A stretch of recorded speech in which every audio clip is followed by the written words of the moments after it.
नमस्कार नमस्कार राष्ट्रवादी काँग्रेस पार्टी सातारा जिल्हा अजितदादा पवार गट असंघटित कामगार सेल जिल्हा अध्यक्ष संतोष ननावरे। आमचा जो सेल आहे तो कामगार वर्गाच्या साठी काम करतो अजितदादांच्या नेतृत्वाखाली। तरी जे असंघटित कामगार आहेत त्यांचे काय प्रश्न असतात ते आम्ही वेळोवेळी मांडत असतो। त्यातील आज एक प्रश्न असा आहे की जे गॅस कामगार आहेत, गॅस 11 तालुक्यात भरपूर एजन्सी आहेत, तर त्यातले जे कामगार आहेत त्यांची होणारी पिळवणूक त्याबद्दल आज आम्ही निवेदन जिल्हाधिकारी साहेबांना आज दिलेलं आहे।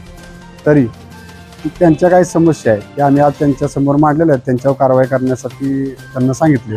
तरी त्यातली प्रमुख जी समस्या आहे किमान वेतनवाढ, म्हणजे काय होते कागदावर त्यांना दाखवलं जाते एक वेतन 10,000 दाखवलं जाते, 5,000 भेटते आणि सह्या अगोदर घेतली जाते आणि ते नंतर काय त्यांचे असते धागेदोरे त्याच्यामार्फत ते मॅनेज केलं जातं, ते कवर दाखवलं जातं। त्यांना PFची काही सुविधा नाही, म्हणजे उद्या 20-30 वर्षानंतर नोकरी सोडल्यानंतर त्यांना कशाचा आधार नाही, एकदम म्हणजे बेवारच झाला कामगार।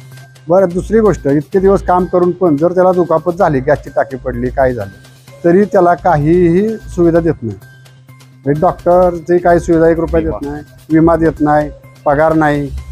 परत म्हणजे त्या कामगाराचं उलटं त्यावेळेस किती हाल होतात आणि का मग त्याच्यावर एक हे केलं पाहिजे। परत हमाली करून घेतात त्यांच्याकडून आणि हमालीचे वाचलेले पैसे ते वर दाखवून ते हमालीचे पण पैसे ते हे करून घेतात तरी, आणि मस्टरवर पण सही करून घेतात कोऱ्या, आणि नंतर ते दाखवतात असं की हे। तरी त्या ह्याच्यात 11-12 तालुक्यात आपल्या मोठ्या एजन्सी आहेत सगळ्या, तर त्या गल्लीत व्हायला लागल्या।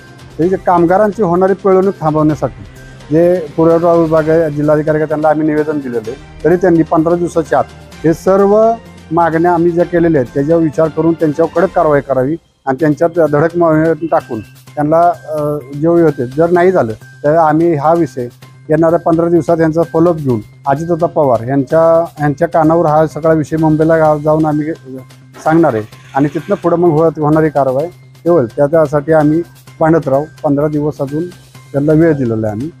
तरी अजून माहितीच्या अधिकाराखाली आम्ही माहिती घेऊन काही सर्व एजन्सीची माहिती घेतलेली आम्ही, त्याचा फॉर्म आज भरलेला आहे आम्ही माहितीच्या अधिकारावर सर्व एजन्सीची कामगारांच्या संदर्भातल्या सर्व गोष्टीमध्ये आम्ही मागवलेले, त्याची पण आम्ही घेऊन 15 दिवसात त्याचं नियोजन करतो।